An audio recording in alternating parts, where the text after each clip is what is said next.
guys, welcome to the new channel, Time Out Kitchen. Now I know it might be a little confusing if you found me on Tommy Tsunami, which is my other channel, or my original channel I should say, on YouTube. Now guys, what I'm doing is I'm basically just separating out the things that I enjoy, which as you know are gaming, and of course, if you're here, cooking. Alright, so with that being said guys, welcome to the new channel, and of course today is another Tommy versus Time series. And today specifically we're going to be making Jamie Oliver's grilled mushroom sub with smoky bacon, some pear, some cottage cheese, some other things. It looks really good, I just don't know if it's a 15-minute meal, and as you know guys, that's what we're here to test. So of course we're also going to be looking at a few other metrics, time aside, so of course that's going to be our cost, so how much the meal costs, the ease of use, do we have any complicated sort of steps or techniques we have to use, and then finally the taste. Does this taste good? Is it worth the effort? That kind of thing. So guys, if you're enjoying this series or if you're enjoying any other videos on the channel, feel free to drop a like, leave a comment, or of course hit that subscribe button or the little dinner bell thingy down there.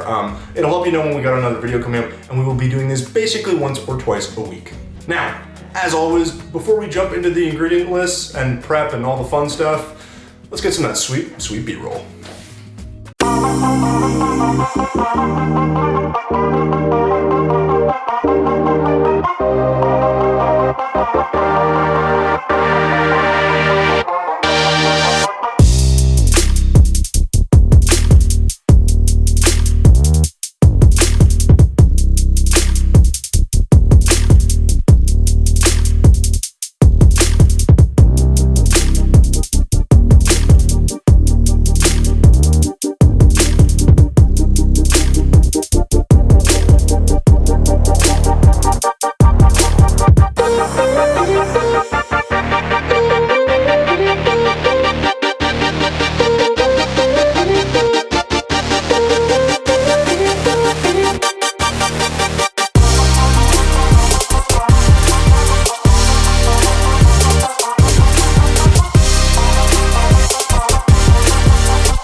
Alright folks, with the beautiful B-roll out of the way, let's walk through the ingredients. Now to start, you're going to want to grab yourselves 4 lovely large portobello mushrooms. You're going to have to use portobello for this recipe guys, it's just a lot easier and works really well. To that you'll be adding, of course, your Emmental or Swiss cheese. You can replace this with any cheese you like, but the recipe does call for Swiss, but of course feel free to be creative, and to that you will add yourself some thyme. Here we're going to use about 2 or 3 sprigs of fresh thyme. If you only have dried, you can go ahead and use that, or you can use rosemary or something else, and we'll be using 1 clove of garlic as well.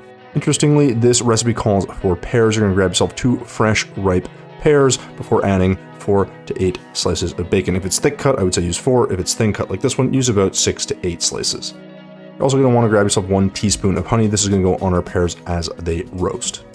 But what won't need to roast are these 2 tomatoes that you'll just be slicing for a sandwich. Very standard guys, but any tomatoes will do. You'll also be using a ½ cup of cottage cheese. This will act as our spread on our sandwich. And it will pair nicely with the acid from 1 lemon, which you'll also be using. So for our salad, you're going to need some lettuce, and in this case I grabbed some Bibb lettuce, but you can use anything that you like. Any legume will do. Just make sure it's nice, fresh, and of course, jiggly.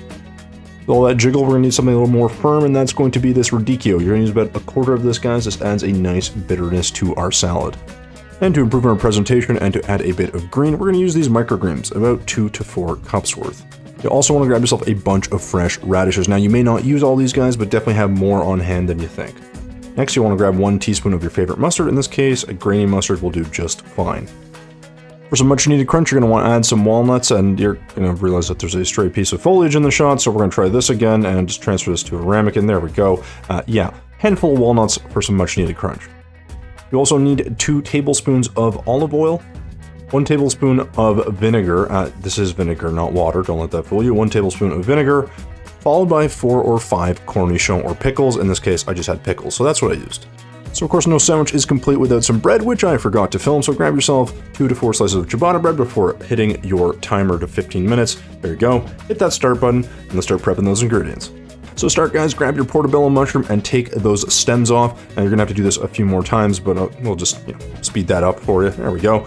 And once you're done with this, guys, you should have 4 cleaned portobello mushrooms that will be ready to grill. With that done, let's move on to our lettuce, guys. So you're just gonna grab your head of lettuce and just give this a quick cut. You're gonna go into quarters here, just nice and rustic, something simple, and you're gonna just kind of lay this out nice and easy. Now with the radicchio, you only need a quarter of it, so obviously you're gonna want to cut this into quarters as well. Just save the rest for another time.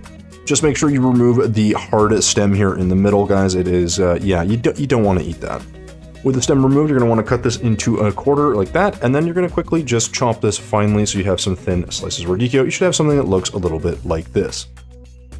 So up next, we're going to prep our radishes. So you're going to quickly grab those. Now these take a little bit of time to prep, but just, yeah, go ahead and start to trim these off of the kind of vine that they're on. You're not going to need all of them, like I said, but you're going to want to get the tops and bottoms off. It's a bit messy, as you can see, so give these a quick wash.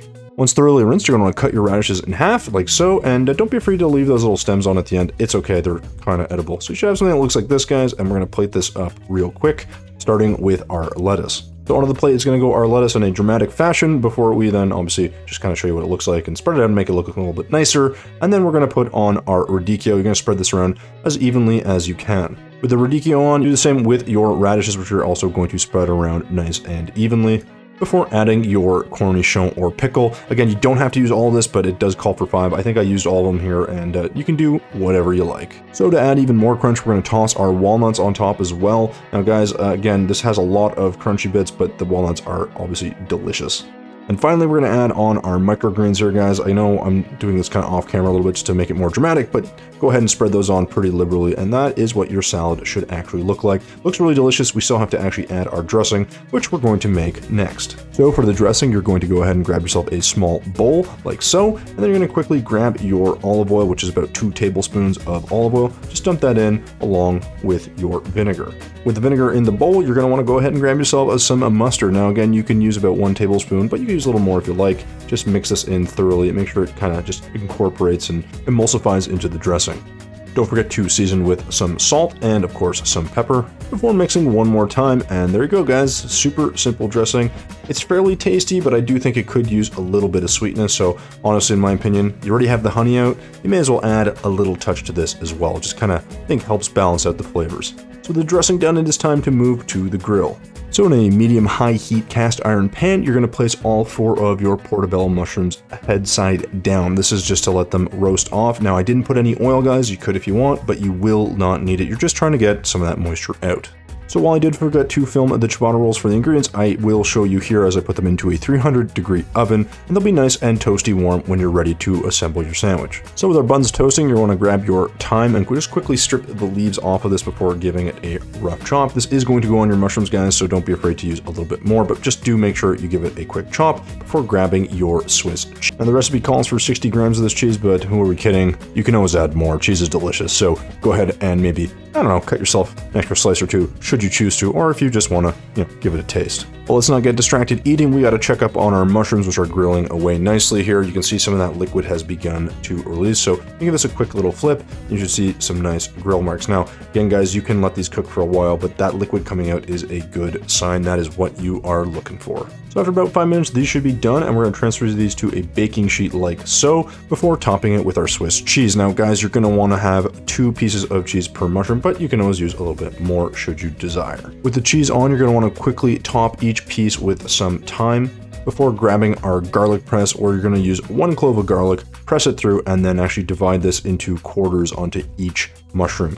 This is just a little bit topper, guys. If you go too much, it will be very strong, so I do recommend you take it easy. Or don't. I'm just a guy on YouTube. Anyways, this is what they should look like. These are going to go into the oven at 300 degrees for a few minutes until that cheese is nice and melty and looks like this. Now, guys, this is, I could eat this right as it is. It looks good. It smells amazing. So as you struggle to fight the temptation to eat those mushrooms, you're going to want to grab a pear, your knife, and quarter these bad boys. And then, of course, once you've done that, you're going to want to kind of remove the seed in the middle. And you can do that quite easily, just kind of cutting on an angle like so. And you should be left with these clean quartered pears, guys. And yeah, we're going to grill those in a minute. But first, bacon. So slice open that bacon. No instructions needed. Grab yourself 4 slices and put these to the side because we got some pears to grill.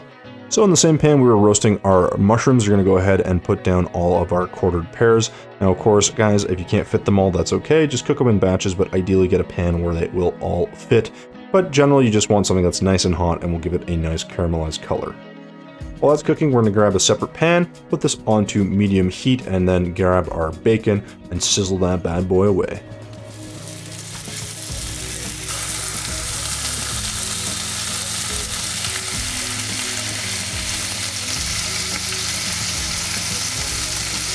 One thing to mention, guys, is definitely try to grab yourself a slightly bigger pan. Anyways, let's get to our pears, which I've now cooked off quite nicely. They're going to have some beautiful char marks. They're quite a bit softer, and of course they look delicious. Now guys, obviously we have one more little thing to do here, which is going to be to add our honey.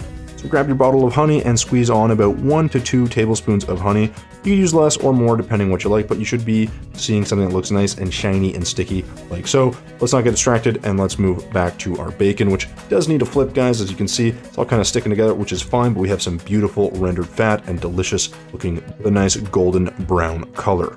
Now with the bacon done, let's move to our tomato. Now this is just simple, guys. Slice your tomato as thick or as thin as you would like. In this case, I'm slicing just 1 tomato, fairly thin, but basically you're going to want to use 2 or 3 slices per sandwich. Now I'll bet you thought we were moving quickly. Well, unfortunately we're actually not. We've already ran out of time. Our 15 minutes is up, so we're going to actually reset our start stopwatch here just to get a kind of timer going and see how much longer this takes us. So let's go ahead and hit the start button and let's keep trucking along.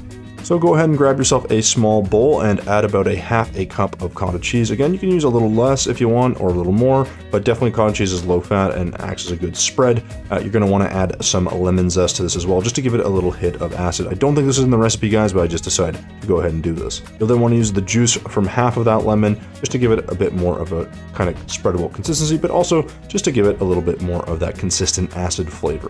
Go ahead and give it a quick mix, and don't forget to season with some salt and of course some pepper. Give it one last quick mix, and there you go. There is our spread for our sandwiches. And speaking of sandwiches, let's grab our now beautifully toasted ciabatta buns out of the oven. That wonderful cottage cheese spread on the bottom. We're grabbing 2 perfectly crisp and smoky slices of bacon, which will sit right below our portobello mushrooms with cheese, garlic, and thyme. Now I've quartered these, guys, but you probably could just leave them in half.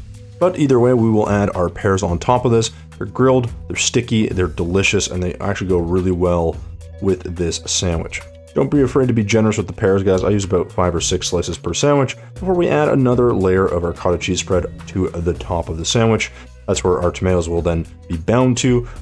And finally, for a pop of color, we're going to go ahead and add some of our fresh microgreens to the sandwich. And voila, you've got yourself a fully assembled grilled mushroom sub.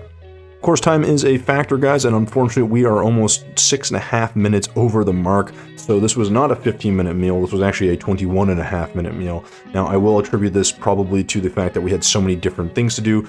Roasting the pears, roasting all the mushrooms, getting all these ingredients ready, having the oven on, lots of things going. So again, guys, not quite a 15-minute meal, however, definitely worth a shot if you're trying to make a different kind of sandwich with a lot of interesting components.